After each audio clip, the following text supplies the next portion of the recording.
Assalamualaikum warahmatullahi wabarakatuh. Alhamdulillahirabbil alamin. Wassalatu wassalamu ala asyrafil mursalin nabiyyina wa maulana Muhammadin wa ala alihi wa sahbihi ajma'in. Wa asyhadu an la ilaha illallah wahdahu la syarika lah wa asyhadu anna Muhammadan abduhu wa rasuluh sallallahu alaihi wa ala alihi wa sahbihi wa man tabi'ahum bi ihsanin ila yaumiddin. Alhamdulillah, bersyukur kita haturkan kehadiran Allah Subhanahu wa taala. Di kesempatan pagi hari ini kembali kita melanjutkan kajian rutin dengan membaca buku Al-Wajiz fi Aqidatis Salafi Ashabil Hadits. Dan insyaallah di kesempatan kali ini kita akan, sebagaimana yang kemarin kami sampaikan, membacakan beberapa kaidah yang disebutkan dalam buku Muamalatul Hukam di Dhawil Kitab wa Sunnah. Buku Muamalatul Hukam di Dhawil Kitab wa Sunnah ini buku tipis, hanya sekitar 103 halaman. Dan saya membaca buku ini di tahun 2003 bersama dengan Ustaz Aris Munandar. Dan ada banyak sekali pelajaran berharga yang kami dapatkan pertama kali ketika membaca buku ini. Saya banyak memberikan catatan, lalu buku itu saya hadiahkan ke salah satu teman dekat saya yang ngajar di Murugi, di Pondok Pesantren Putih. Kemudian saya cetak lagi dan insya Allah ini akan kita bacakan. Baik, sebelumnya saya akan bacakan sebuah keterangan yang pernah disampaikan oleh Imam Ahmad rahimahullah ta'ala. Hambal bercerita, Hambal ini keponakannya Imam Ahmad. Imam Ahmad memiliki 3 penerus, generasi penerus beliau, 2 anaknya yang laki-laki, Saleh dan Abdullah, dan 1 keponakannya bernama Hambal, dan dia sendiri Ahmad bin Hambal. Hambal rahimahullah bercerita, istama'a fuqaha Baghdad fi wilayatil Wathiq ila Abi Abdillah. Pada zaman pemerintah Al-Wathiq, banyak sekali ulama Baghdad yang berkumpul menemui Imam Ahmad rahimahullah. Dan kekhalifahan Al-Wathiq adalah khalifah yang ketiga dari khalifah Bani Abbasiyah yang mengikuti paham Mu'tazilah. Paham Mu'tazilah disebarkan di Daulah Abbasiyah dimulai dari Khalifah Al-Ma'mun, dan dia memaksa masyarakat, rakyatnya, untuk mengikuti prinsip Al-Quran adalah makhluk. Ada banyak ulama yang dibunuh, dan ada banyak yang dipenjara, ada banyak yang disiksa, dan ada banyak yang melarikan diri. Dan termasuk diantaranya adalah Imam Syafi'i rahimahullah. Sehingga salah satu di antara latar belakang kenapa beliau pindah meninggalkan Baghdad menuju Mesir, lalu beliau memiliki qaul qadim dan qaul jadid, di antara sebabnya adalah tekanan dari Daulah Bani Abbasiyah. Maka pemimpin yang zalim, yang sampai membuat ulama agak kerasan untuk tinggal di daerah itu, sudah ada sejak masa silam. Imam Syafi'i rahimahullah hidup, Imam Ahmad juga hidup, demikian pula para ulama sezaman dengan beliau. Yang ini merupakan zaman keemasan bagi para ulama ahli hadis, termasuk Imam Bukhari dan Muhammad bin Nasr al-Khuzai, Al-Buwaiti, muridnya Imam Syafi'i, dan yang lainnya. Mereka hidup di zaman ketika ada khalifah yang zalim, yang memaksa rakyatnya untuk memiliki prinsip yang menyimpang, yaitu keyakinan i'tizal, akidah Mu'tazilah. Al-Ma'mun memaksa rakyatnya untuk mengikuti prinsip Mu'tazilah dari mulai tahun 218 Hijriah. Dan prinsip itu bertahan, dijaga oleh negara selama kurang lebih 15 tahun untuk 3 khalifah, Al-Ma'mun, Al-Mu'tasim Billah, dan Al-Wathiq. Baru berakhir di masanya Al-Mutawakkil 'ala Allah. Al-Mutawakkil 'ala Allah Ahlussunnah, dan beliau membebaskan Imam Ahmad. Hanya saja beliau melarang Imam Ahmad untuk memberikan kajian karena tidak ingin ada suasana yang berbahaya bagi negara. Berkumpullah fuqaha Baghdad, para ulama Baghdad di masa kekhalifahan Al-Wathiq. Mereka menemui Imam Ahmad bin Hanbal. Wa qalu lahu, dan mereka mengatakan, innal amra qad tafaqama wa fasha, ya'nuna idhar qawli bi khalqil Qur'an wa ghairi dzalik. Mereka mengatakan kepada Imam Ahmad, akidah yang menyimpang ini telah menyebar di masyarakat, yaitu akidah bahwa Al-Quran itu makhluk.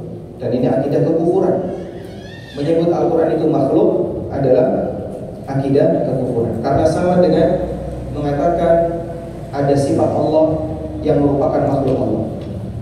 Padahal sifat Allah itu makhluk atau bukan? Bukan. Sifat Allah adalah sifat Khaliq, dan sifat Khaliq bukan makhluk. Lalu mereka mengatakan, wala narda bi imaratihi wala sultanihi. Kami tidak ridha dia jadi pemimpin. Kami tidak ridha Al-Wathiq jadi pemimpin. Para ulama di masa itu tidak ridha di depan Imam Ahmad, mereka menyatakan tidak ridha di depan Imam Ahmad Al-Wathiq jadi pemimpin. Sehingga tidak semua kekhalifahan di masa silam itu kekhalifahan yang ideal. Maka kalau menurut mereka yang menghasung khilafah Islamiyah, bahwa Abbasiyah termasuk di antara khilafah Islamiyah, Abbasiyah termasuk bagian dari khilafah Islamiyah yang mereka akui, karena berakhirnya khilafah Islamiyah dalam pemahaman Hizbut Tahrir itu sampai Daulah Utsmaniyah. Daulah Umayyah, Abbasiyah mereka masukkan dalam ranah khilafah Islamiyah. Berarti di sini kita bisa mengambil kesimpulan bahwa tidak semua penguasa dalam khilafah Islamiyah dinilai oleh para ulama sebagai khalifah yang ideal. Terbukti Al-Wathiq tidak diridhai oleh para ulama di masa itu, di masa Imam Ahmad, untuk menjadi khalifah. Fanadharahum fi dzalika wa qala, kemudian Imam Ahmad memberikan nasihat kepada mereka, dan beliau mengatakan, alaikum bil inkari fi qulubikum wa la takhla'u yadan min ta'atin wa la tashukku 'asal muslimin wa la tasfiku dima'akum wa dima'al muslimina ma'akum. Kewajiban kalian adalah mengingkari dengan hati kalian. Kewajiban kalian adalah mengingkari dengan hati kalian. Wa la takhla'u yadan min ta'atin, jangan kalian cabut ketaatan kalian, dan jangan memecah persatuan kaum muslimin. Jangan menumpahkan darah kalian dan darah kaum muslimin. Wanduru fi akibati amrikum, tapi perhatikanlah efek dari rencana kalian. Seorang ulama Ahlussunnah, dia berpikir panjang. Memang bisa jadi mungkin kalian berhasil untuk mengalahkan Al-Wathiq, bisa jadi, tapi itu sifatnya baru perhitungan.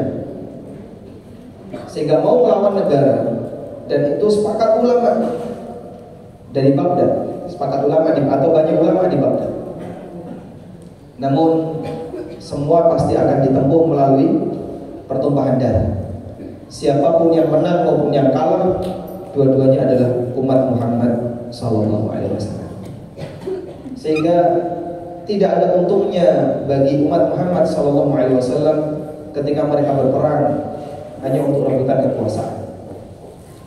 Wanduru fi akibati amrikum, perhatikanlah efek negatif dari rencana kalian.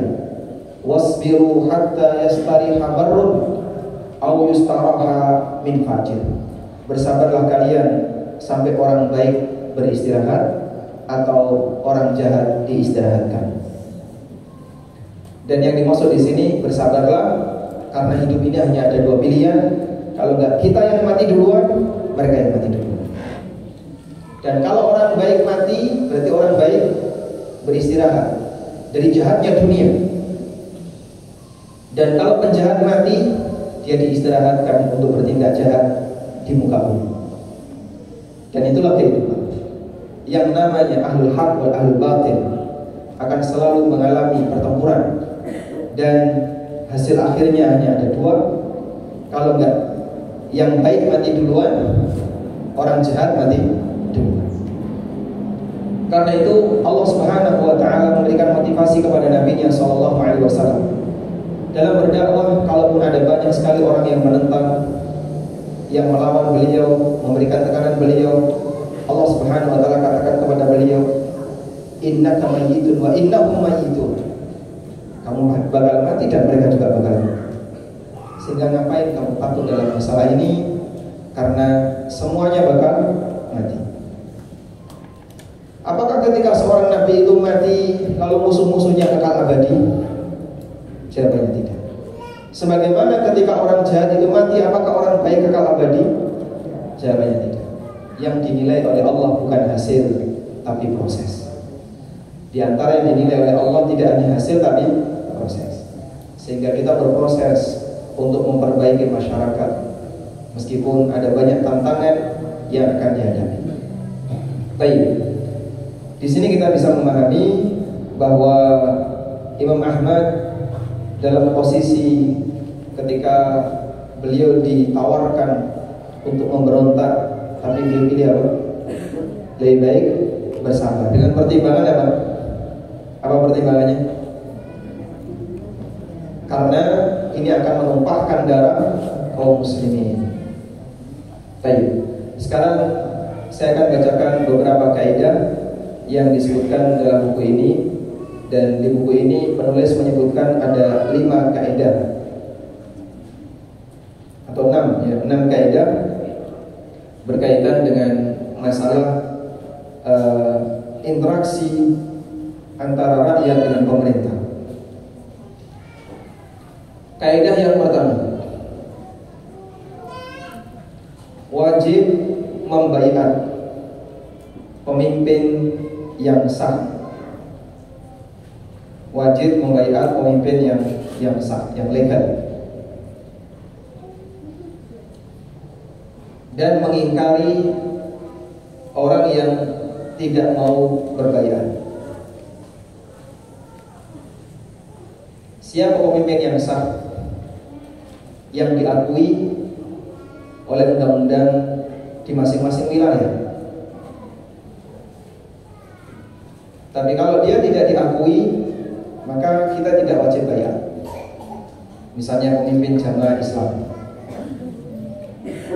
mereka para penganut jamaah Islam mewajibkan kalian harus membaiat wali barokah, kalau enggak dikafirkan. Baik, karena setiap orang harus punya pemimpin, alasan mereka. Baik, kami terima setiap orang harus punya pemimpin, tapi kami tidak mengakui wali kamu sebagai pemimpin. Kamu harus mengakui. Loh kok enak? Alasannya apa? Kami harus mengakui. Dia nggak punya wilayah, nggak punya negara, tinggal di negara, dan tidak punya wilayah, tidak punya negara, tidak punya kekuasaan. Kenapa kami harus berbaiat kepada dia? Bisa saja kami mengakui salah satu di antara jamaah di sini, misalnya Pak Sri, kita angkat sebagai pemimpin, kan bisa saja. Menunjuk pemimpin kan gampang. Cuman masalahnya punya wilayah atau tidak. Tapi kalau orang tidak punya wilayah, tiba-tiba diakui sebagai pemimpin, terus dia maksa orang lain untuk ikut, kalau tidak dikafirkan, ya ini akidah yang jelas menyimpang. Baik. Al-Hasan bin Ali Al-Barbahari dalam kitabnya Syarh Sunnah Al-Barbahari mengatakan, man waliya al-khilafata bi-ijma'in nas, man waliya al-khilafata bi-ijma'in nas alaihi wa ridahum bihi fa huwa amirul mu'minin la yahillu li ahadin ay yabita laylatan wa la yara an laysa alayhi imamun barran kana aw fajiran. Hakadha qala Ahmad bin Hanbal. Siapa, kata Al-Barbahari, siapa yang menjadi pemimpin dengan sepakat masyarakat dan kerelaan mereka, maka dia adalah Amirul Mukminin. Dan tidak halal bagi siapapun untuk membiarkan dalam waktu semalam sementara dia merasa belum punya pemimpin. Tidak halal bagi siapapun untuk diam membiarkan diri dalam waktu semalam dalam kondisi dia merasa tidak punya pemimpin. Sehingga misalnya ada presiden yang sudah dipilih pulang jadi presiden, maka ketika dia sudah terpilih sebagai presiden yang legal, yang sah, seluruh rakyatnya wajib untuk mengakui dia sebagai presiden. Dan tidak halal, saya merasa kok malam ini belum ada pemimpinnya, tidak boleh begitu. Terus gimana? Saya akan cari pemimpinnya.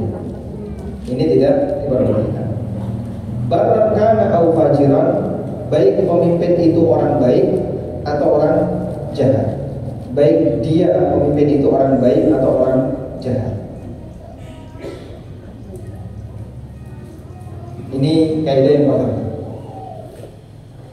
Kemudian penulis Syekh Salam bin Darjas menyebutkan beberapa riwayat yang mendukung akan hal ini. Namun karena kajian kita tidak sedang membahas buku ini, maka saya lewati. Sekarang kita beralih ke kaidah yang kedua.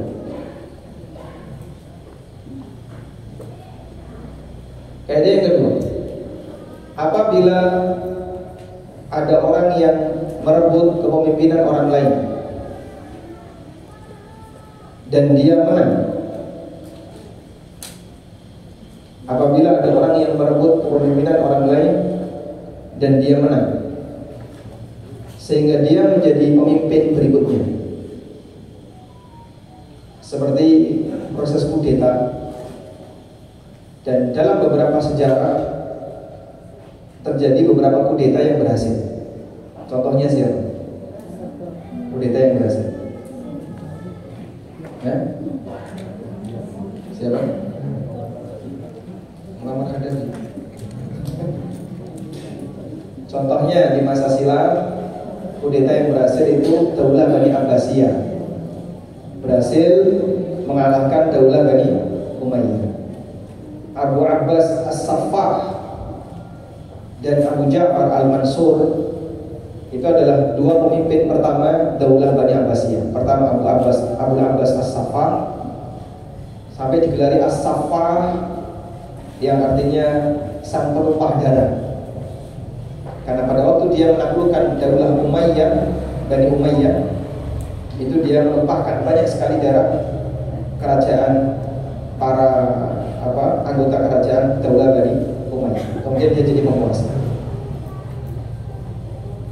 Imam Ahmad rahimahullah mengatakan, wa man ghalaba alaihim bisayfi hatta sara khalifatan wa summiya amirul mu'minin fala yahillu li ahadin yu'minu billahi wal yawmil akhir ayyabita wa la yarahu imaman barran kana aw fajiran. Siapa yang berhasil mengalahkan penguasa dengan pemberontakan hatta sara khalifatan, hingga dia menjadi khalifah, wa summiya amirul mu'minin, dan dia digelari amirul mu'minin, maka tidak halal bagi siapapun yang beriman kepada Allah dan hari akhir ayyabita wa la yarahu imaman, untuk membiarkan dirinya dalam waktu semalam sementara dia belum mengakui kalau orang itu sebagai pemimpin, barran kana aw fajiran, baik dia orang baik maupun orang jahat. Saya ulang ya. Siapa yang berhasil mengalahkan pemimpin melalui pemberontakan hingga dia menjadi khalifah dan digelari Amirul Mukminin, maka tidak halal bagi siapapun yang beriman kepada Allah dan hari akhir untuk membiarkan dirinya dalam kondisi tidak mengakui pemimpin itu, baik pemimpin itu orang baik maupun orang jahat. Dan Imam Ahmad, sudah sampai di sini. Ini sebagaimana yang disebutkan dalam kitab yang diriwayatkan dari Abdus bin Abdul Malik, yaitu Ushul Sunnah Imam Ahmad.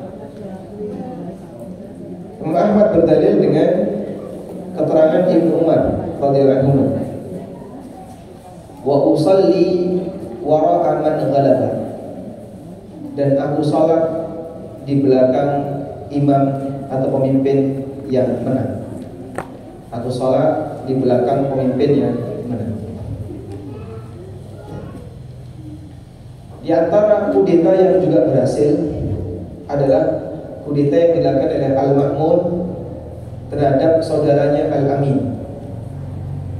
Harun Ar-Rasyid ketika hendak meninggal dunia, dia berpesan, nanti yang melanjutkan kepemimpinanku adalah Al-Amin, dan setelah itu dilanjutkan dengan Al-Ma'mun, sehingga posisi Al-Ma'mun sebagai waliul ahdi.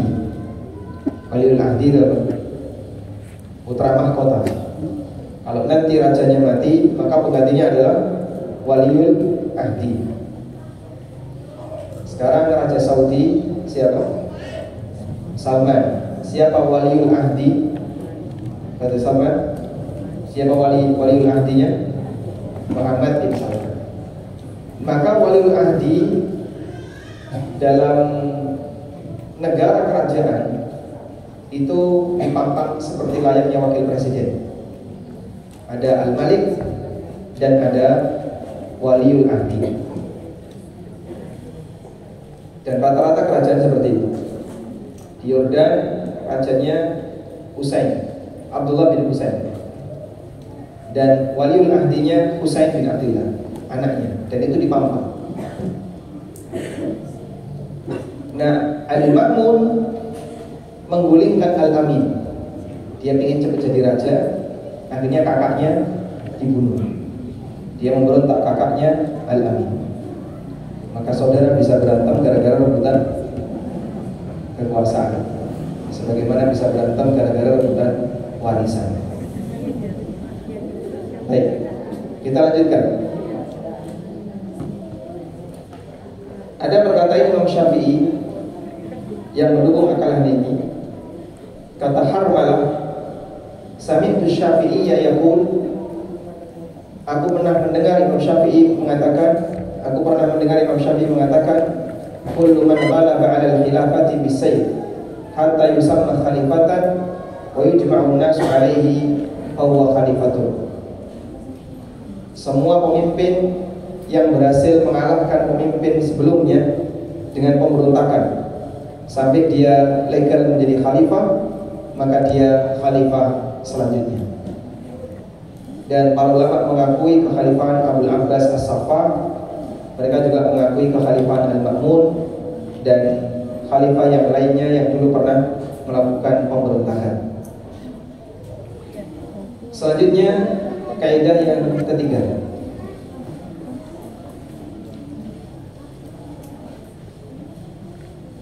Apabila ada pemimpin yang menjadi pemimpin melalui proses yang tidak benar,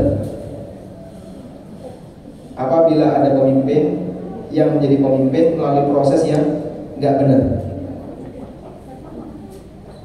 wa tamma lahu tamkin, tapi dia kekuasaannya tapi dia kekuasaannya diakui. Wajibat ta'atuhu wa haramat maksiatuhu, maka wajib untuk ditaati dan haram untuk didurhakai, sehingga dia harus diakui sebagai pemimpin yang sah. Jika ada pemimpin yang dia terpilih dengan cara yang tidak legal secara syar'i, tapi setelah itu dia jadi pemimpin, misalnya gimana Pak? Misalnya melalui pemberontakan, atau hasil tipu, atau dia membunuh pemimpin yang sah terus dia gantikan, atau dia menculik pemimpin yang sah lalu dia gantikan misalnya. Intinya melalui proses yang tidak legal secara syar'i. Tapi setelah itu dia diakui jadi pemimpin, maka rakyatnya harus mengakui. Kayaknya ada beberapa ini ketiga. Sehingga kalau ada orang yang bertanya, kalau ada pemimpin yang terpilih melalui cara yang tidak kita akui, apalagi yang terpilih adalah yang sangat tidak memenuhi syarat, apakah wajib bagi kita untuk mengakuinya? Jawabannya wajib. Contoh, misalnya kita tidak mengakui sistem pemilu tertentu, kami nggak akui.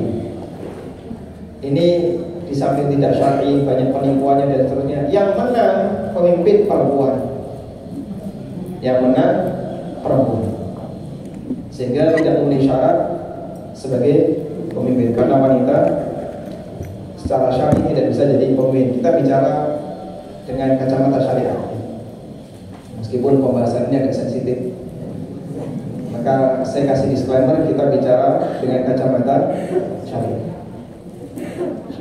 Terus bagaimana kalau ada seperti ini? Apakah kita tetap harus mengakuinya? Jawabannya harus tetap mengakui. Saya bacakan keterangan Al-Ghazali yang dikutip oleh penulis, dan ini disebutkan dalam Ihya Ulumuddin. Kata Al-Ghazali, "Lau ta'addara wujudul wara'il 'alim, wujudul wara'i wal 'alim fi man yatasadda lil imam bi ayyi liba 'alaiha jahilun bil ahkam aw fasiqun wa kana fi sarfihi 'anha itharatu fitnatin la tutahu hakamna bin iqadi imamatihi." Kalau mustahil atau tidak memungkinkan, jika tidak memungkinkan adanya orang yang ideal, yang warok, yang berilmu untuk menjadi pemimpin, jika tidak memungkinkan adanya orang yang ideal untuk menjadi pemimpin, karena yang menang orang bodoh dalam masalah hukum atau orang fasik, orang yang isinya maksiat. Wa kana fi safihi anha itharatu fitnatin la tuta, dan kalau ini digulingkan bisa menimbulkan kekacauan di masyarakat, hakamna bin iqadi imamati. Kata Al-Ghazali, kami tetapkan bahwa kepemimpinannya sah. Kami tetapkan kepemimpinannya sah. Sehingga ada misalnya orang senangannya mendem, bermendem judi, berjudi mau limo dilakoni, apa-apa mau ya, mau ya, mau sholat 5 waktu, mau puasa, mau limo dilakoni, sehingga dia adalah ahli maksiat, tapi kepilih jadi lurah, kepilih jadi lurah. Saya pernah lihat lurah tapi tahunnya gede, preman dulunya, dia preman tapi jadi lurah. Terus gimana ini Pak? Masa lurahnya preman? Lalu pun sampai mau diapain? Karena ini dianggap legal dalam proses yang dilakukan dalam pemilihan di kelurahan itu, maka dia jadi pemimpin yang sah, dan seluruh masyarakat harus mengakui dia sebagai pemimpin. Karena kalau kemudian nyari yang ideal untuk jadi pemimpin, itu hanya berakhir di masa sahabat. Dan banyak kasus di mana ada orang yang lebih ideal, tapi yang jadi pemimpin orang yang kurang ideal. Yazid bin Muawiyah, penerusnya Muawiyah, beliau jadi pemimpin di masa siapa? Ibnu Umar, ada Anas bin Malik, ada Ibnu Abbas, dan masih beberapa sahabat-sahabat yang lainnya. Gak banding antara Yazid dengan daftar sahabat yang tadi kita sebutkan. Tapi mereka tetap mengakui Yazid sebagai pemimpin. Apalagi pada waktu ketika mereka berhasil mengalahkan Abdullah bin Zubair sampai Masjidil Haram dibakar. Karena Abdullah bin Zubair tinggal di mana? Di Mekah. Dan ada Ibnu Abbas. Sehingga Yazid berkuasa, Abdullah bin Zubair digulingkan, dan para ulama sahabat ini mengakui Yazid sebagai khalifah. Ini kalau kita bicara ideal, memang banyak dari dulu pemimpin itu secara sifat kesolehan masih jauh di bawah standar ideal. Baik, jika dibandingkan dengan orang-orang yang berada di sekitarnya, ada banyak ulama, ada banyak imam-imam kibar, tapi yang jadi pemimpin Mu'tazilah seperti Al-Ma'mun atau Al-Mu'tasim atau Al-Wathib. Kita beralih ke kaidah yang keberapa? Keempat. Kaidah yang keempat. Tidak disyaratkan untuk menjadi pemimpin yang sah harus menguasai seluruh alam, seluruh wilayah umat Islam. Tidak disyaratkan pemimpin yang sah harus menguasai seluruh wilayah Islam. Sekarang wilayah negara Islam ada di mana saja? Membentang dari mulai benua Afrika bagian utara sampai ke Asia Tenggara. Ini rata-rata adalah wilayah negara-negara Islam. Afrika bagian utara ada Mauritania, ada Mesir, Maroko, Libya, dan seterusnya. Terus ke timur sampai ke tempat kita. Mungkin hanya 1-2 yang barangkali penguasanya bukan Muslim seperti India, Thailand, Vietnam, dan kanan kirinya. Namun dominan di sekitarnya adalah kaum muslimin yang menjadi penguasa negaranya. Baik. Lalu apakah disyaratkan untuk menjadi khalifah atau pemimpin yang sah dia harus menguasai seluruh wilayah itu? Jawabannya tidak disyaratkan. Di sini ada keterangan Asy-Syaukani. Saya bacakan keterangan Asy-Syaukani. Asy-Syaukani dalam syarah beliau untuk kitab Al-Azhar, beliau mengatakan, wa amma ba'da intisyaril Islam wa ittisa'i ruq'atihi wa taba'udi atrafihi fa ma'lumun annahu qad sara fi kulli qatrin aw aqtaril wilayah ila imamin aw sultan. Setelah Islam tersebar dan wilayahnya semakin luas sehingga daerahnya sangat jauh ujung-ujungnya, Maroko sampai Indonesia, berapa jam kalau jalan kaki? Pertanyaannya salah ya. Maroko sampai Indonesia ditempuh pesawat, itu mendarat dari Jakarta sampai Jeddah saja 9 jam. Apalagi kalau dari Papua ya. Papua Jakarta sudah 2 jam, ditambah lagi Maroko, sangat jauh. Wa ma'lumun annahu qad sara fi kulli qatrin min aqtaril wilayat. Dipahami bersama bahwa di masing-masing wilayah di situ dibutuhkan adanya imam dan sultan. Dibutuhkan adanya imam dan sultan. Wabil qadril akhar kadzalik. Di wilayah yang lain juga ada imam dan sultan. Wala yan'aqidu li ba'dihim amrun wala nahyun fi qadril akhar wa aqtarihi hadhihi allati raja'at ila wilayatihi. Sementara perintah dan larangan di daerah tertentu tidak menjangkau ke daerah yang lain.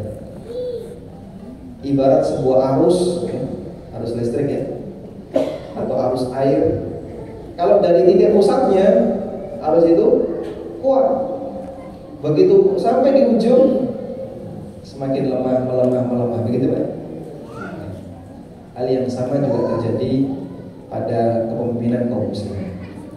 Yang perintah di Baghdad mungkin perintah tidak sampai ke Maroko, melemah. Maka sejak masa silam sudah ada pemimpin daerah-daerah kecil di wilayah kaum muslimin. Lalu kata Asy-Syaukani, fala ba'sa bi ta'addudil a'immati was-salatin wa yajibu ta'atu li kulli wahidin minhum ba'dal bai'ati lahu ala ahli al-qutri allati yanfudhu fihi awamiruhu wa nahihi. Karena itu tidak masalah jika ada banyak pemimpin dan wajib untuk ditaati di masing-masing pemimpin tersebut setelah dia dibaiat. Baik, wallahu a'lam. Kejadian inilah yang terjadi di Jazirah Arab sebelum ada kerajaan Saudi. Jazirah Arab dengan peta sebagaimana yang kita lihat saat ini dulu terpecah-pecah menjadi banyak sekali kerajaan kecil. Mungkin sama seperti di Indonesia. Ada Demak Bintoro, kemudian nanti di Kalimantan ada Kutai Kartanegara, terus di mana lagi ada Sriwijaya. Sejaman ya? Demak dengan Sriwijaya sama? Nggak tahu ya. Jadi ada banyak negara-negara kecil, termasuk Yogyakarta punya kesultanan sendiri, Solo punya kesultanan sendiri. Sebelum Indonesia disatukan, masing-masing kesultanan ini gimana? Berdiri sendiri. Ini berdiri sendiri. Kurang lebih suasana ketika itu di mana? Di Jazirah Arab gitu. Zaman sebelumnya di tanah Jawa ada beberapa kerajaan. Daerah timur ada Majapahit, yang daerah mana? Daerah Bandung dan sekitarnya Pajajaran. Terus mereka berantem. Akhirnya jadi kaidah, ojo sampai Jawa Barat dengan Jawa Timur gara-gara pengkhianatan Ken Arok. Dan itu terjadi dalam satu wilayah. Jazirah Arab juga demikian dulu. Sehingga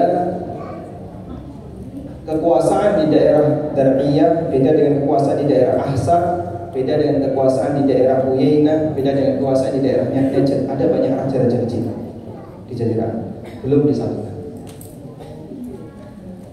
Lalu sampai akhirnya Muhammad bin Saud, beliau didatangi oleh Syekh Muhammad bin Abdul Wahab.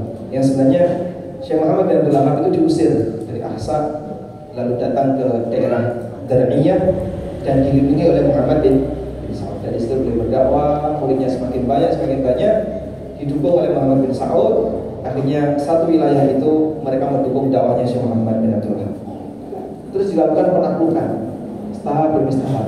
Satu wilayah ditaklukkan, sampai akhirnya satu Saudi itu disatukan dengan satu pemimpin Muhammad bin Saud. Kemudian ada yang komentar bahwa negaranya Muhammad bin Saud itu merampas wilayah Daulah Utsmaniyah, dan ini tidak tepat karena ketika itu wilayah Saudi dia belum disatukan dengan satu kerajaan, dan mereka punya wilayah yang kecil sebagaimana di Indonesia di masa silam. Sehingga jadilah mereka satu negara. Padahal dulu ada banyak negara. Tapi prinsipnya begini ya, ketika sudah ada banyak wilayah yang terpisah, maka masing-masing punya pemimpin sendiri-sendiri dan wajib ditaati sesuai dengan wilayahnya. Ini keterangan dari siapa tadi? Asy-Syaukani. Selanjutnya, kaidah yang kelima.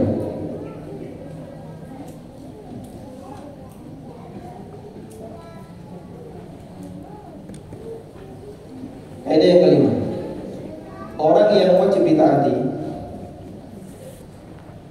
yang diakui sebagai pemimpin yang sah, adalah pemimpin yang memiliki kekuasaan dan wilayah, bukan pemimpin virtual, apalagi pemimpin jadi-jadian.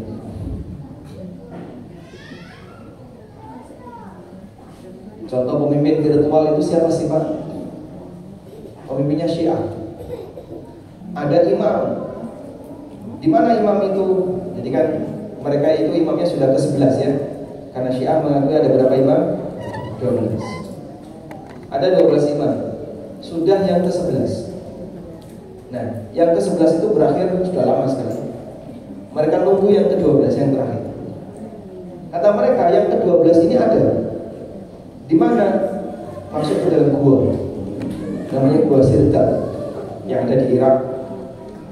Dia masuk di usia 5 tahun, sekitar tahun 400-an Hijriah, dan sampai 1444 Hijriah belum muncul-muncul. Coba bayangin ya, masuk di usia 5 tahun, di sana dia dijaga dan nanti akan keluar ke muka bumi untuk menjadi imam besar bagi seluruh umat manusia. Ya ini imam virtual jadinya ya. Imam virtual. Coba bayangin, masuk di usia 5 tahun dan nanti akan keluar di akhir zaman menjadi melengkap sehingga jadilah imam ke-12. Wallahu a'lam, mungkin pendiri Syiah Ithna Asyariyah itu salah prediksi zaman, sehingga dia terlalu singkat, cuma kasih 12. Coba kalau dia kasih 120. Jadi kan masanya masih rapat ya. 12 itu begitu sampai ke 11, bingung dia, nyari ke 12 tutup kan jadinya. Terlalu singkat. Nanti kan dia ngasih 120, berarti calonnya masih banyak. Sehingga bagi Syiah Ithna Asyariyah, adanya pemimpin-pemimpin Syiah saat ini itu kepanjangan tangan dari imam 12 yang nanti akan keluar. Seperti Khomeini, sehingga dia dianggap sebagai titisannya imam ke-12, pemimpin sementara umat Syiah yang nanti akan menguasai dunia. Baik, disebutkan dalam kitab Minhajus Sunnah, Syekhul Islam mengatakan, Inna Nabiyya sallallahu alaihi wasallam amara bi ta'atil a'immatil mawjudin al-ma'lumin alladina lahum sultan yaqdiruna bihi ala siyasatin nas. Sesungguhnya Nabi sallallahu alaihi wasallam, beliau perintahkan untuk mentaati pemimpin yang ada, yang wujud, bukan pemimpin virtual, al-ma'lumin, yang diketahui oleh semua orang, alladzina lahum sultan, dan dia punya kuasa, yaqdiruna bihi ala siyasatin nas, dan punya kemampuan untuk memimpin masyarakat, punya kemampuan memimpin manusia. Bukan pemimpin virtual atau pemimpin jadi-jadian. La bi ta'ati ma'dumin wala majhul, dan beliau tidak memerintahkan untuk mentaati yang tidak ada atau yang majhul. Kamu harus baiat kepada siapa? Imam besar. Siapa imam besar? Ya pokoknya imam besar. Siapa dia? Belum muncul. Belum muncul kok dibaiat. Nanti kalau sudah muncul. Sekarang baru proses dilahirkan. Ya tidak bisa. Harus sudah ada wujudnya, sudah ada fisiknya, baru dia ditaati. Bukan orang yang tidak ada atau orang yang majhul, wala man laisa lahu sultan wala qudrah ala syai'in aslan, atau orang yang sama sekali tidak punya kekuasaan. Masyarakat aja nggak kenal, tapi mereka disuruh untuk baiat. Masyarakat tidak kenal, gimana kami baiat? dia kami sembunyikan. Pemimpin kok didelik nih?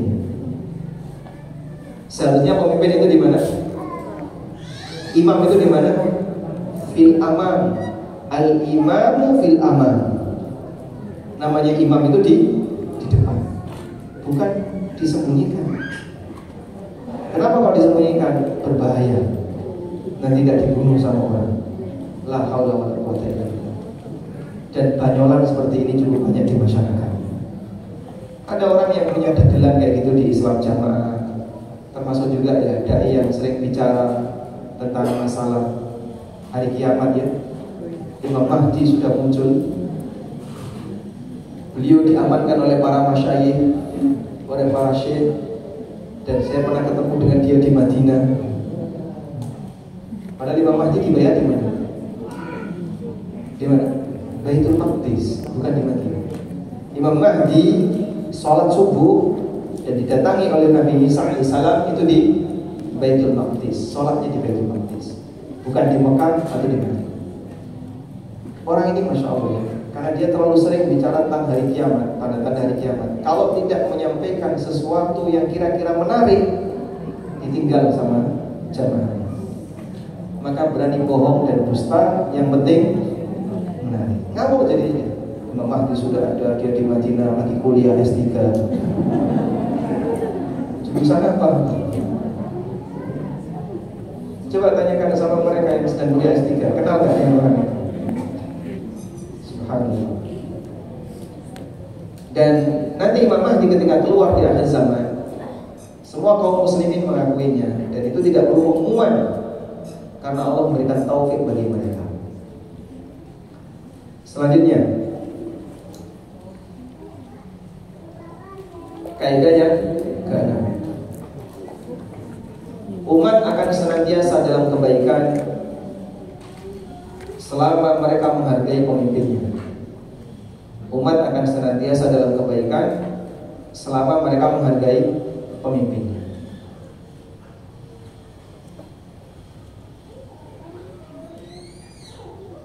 Kata Sahal bin Abdullah At-Tasturi, Sahal bin Abdullah At-Tasturi mengatakan, la yazalun nasu bi khairin ma'adzamus sultan wal ulama. Masyarakat akan senantiasa dalam kebaikan selama mereka menghargai pemimpin dan ulama. Fa in 'azzamu hadaini asrahallahu dunyahum wa ukhrahum. Kalau mereka memuliakan dua tokoh ini, pemimpin dan ulamanya, maka Allah akan memperbaiki dunia dan akhirat mereka. Wa in istakhaffu bihadaini afsadu dunyahum wa ukhrahum. Tapi kalau mereka menghinakan dua tokoh ini, Allah akan hancurkan dunia dan akhiratnya. Dan kita bisa lihat ya, rata-rata di negara-negara yang dakwah Islam itu bisa berkembang dengan baik dan masyarakatnya dalam posisi aman dan nyaman adalah negara yang tidak banyak konflik. Negara-negara Islam yang tidak banyak konflik. Yang banyak konflik, tidak kalah, saling curiga, saling memata-matai. Yang ini curiga dengan sana, yang sana curiga dengan sini.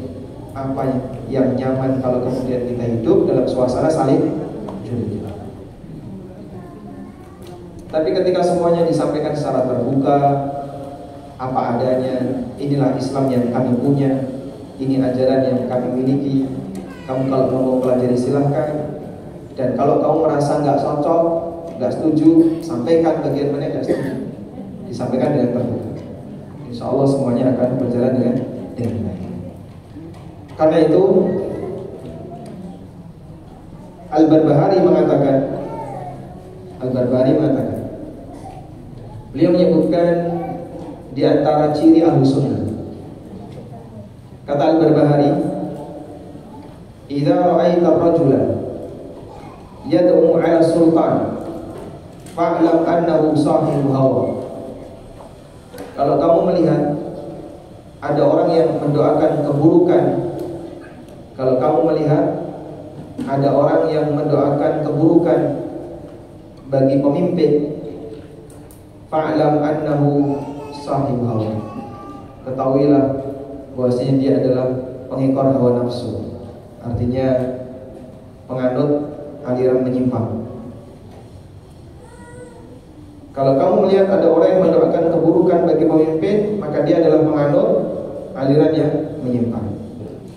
Wa idza sami'ta ar-rajula yad'u lis-sultani bis-salam, dan kalau kamu melihat ada orang yang mendoakan kebaikan bagi pemimpin, fa'lam annahu sahibu sunnatin insyaallah, sadari bahwa dia adalah ahlu sunnah insyaallah.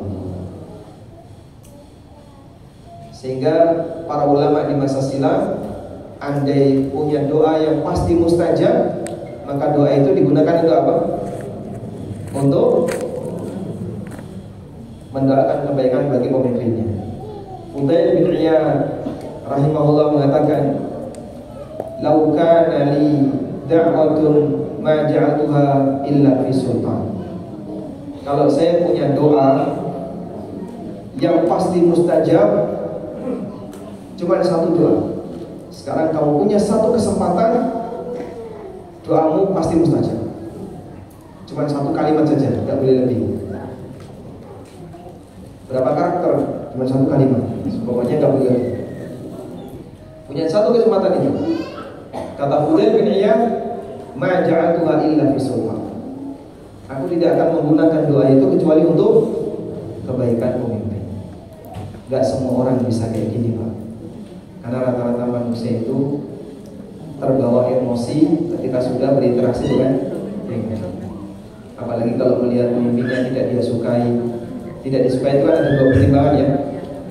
Satu, karena tidak satu partai. Yang kedua, karena kita mengingkari praktek dia dalam memimpin. Misalnya dia zalim atau bertindak jahat dan seterusnya. Namun apapun itu, prinsipnya begini ya. Yang namanya pemimpin tidak ideal itu sudah ada sejak masa silam. Dan sejak masa silam para ulama telah berhasil untuk bersabar. Yang seharusnya kita mengikuti mereka. Menjadi pemimpin tidak menyebabkan orang lebih duluan masuk surga. Karena kedekatan seorang hamba dengan Allah bukan diukur dari status derajat dia di dunia dalam masalah harta maupun tahta, namun kembali kepada takwa. Karena itu yang prinsip adalah, kalaupun ada pemimpin yang jahat, sebagaimana ada tetangga yang jahat, ada rakyat yang jahat, ada teman yang jahat, ada lingkungan yang jahat, kalaupun ada seperti itu, kewajiban kita adalah mengingatkan semampunya. Dan di luar itu bukan kewajiban kita. Selanjutnya kembali kepada diri Anda masing-masing. Untuk bisa mendapatkan surga, jadilah orang yang bertakwa, sebagaimana yang Allah Subhanahu wa taala janjikan, mu'iddat lil muttaqin. Surga itu dijanjikan bagi orang yang bertakwa. Wallahu taala alam. Demikian yang bisa kita sampaikan. Semoga bermanfaat dan alhamdulillah Anda bisa menerima dengan baik. Meskipun gak semua orang ketika mendengarkan kajian seperti ini bisa menerima. Mungkin ada yang panas hatinya, ada yang pekak telinganya. Kok kayak gini, menguntungkan sekali bagi pemimpin. Pada kemarin sudah kita sampaikan. Wassalamualaikum warahmatullahi wabarakatuh.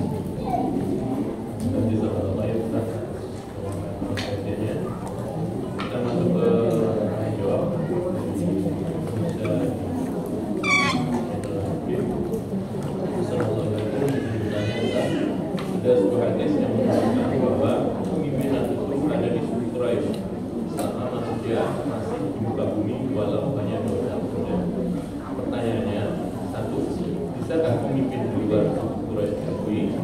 Dua, apakah pemimpin di luar struktur itu tersebut khalifah? Pemimpin itu berasal dari Quraisy. Al-imamatu min Quraisy. Hadis itu sahih. Dan itu bicara pemimpin yang ideal. Itu bicara pemimpin yang ideal. Ada sebuah pernyataan yang pernah disampaikan oleh As-Suyuti. Saya nyari-nyari pernyataan itu, pernah saya dapatkan, tapi saya cari-cari lagi belum ketemu. Beliau pernah mengatakan sebuah kalimat yang sangat bagus. Dia bilang begini, di antara ciri orang bodoh adalah orang yang nggak bisa membedakan antara yang ideal dan nggak ideal. Sehingga bagi orang ini semuanya harus ideal, padahal dia sendiri nggak ideal. Orang bodoh ini nggak ideal. Namanya orang kalau minta orang lain harus ideal semua. Apakah kamu sudah ideal? Pernah nggak kamu maksiat? Pernah. Pernah kamu berbuat jahat? Pernah. Kita nggak ideal. Karena itu ketika kita nggak ideal, maka berikan toleransi untuk kondisi yang tidak ideal yang lain. Meskipun toleransi itu bertingkat. Ada kondisi tidak ideal yang tidak boleh dibiarkan, dan ada kondisi yang tidak ideal yang masih bisa ditoleransi. Baik. Dalam masalah kepemimpinan, kalau yang jadi pemimpin harus yang ideal, maka syaratnya banyak sekali. Dan itu hanya mungkin terjadi ketika Imam Mahdi. Harus orang yang berilmu, warok, bertakwa, punya kapabilitas, jujur dan amanah, dari suku Quraisy, seorang laki-laki bukan budak dan seterusnya.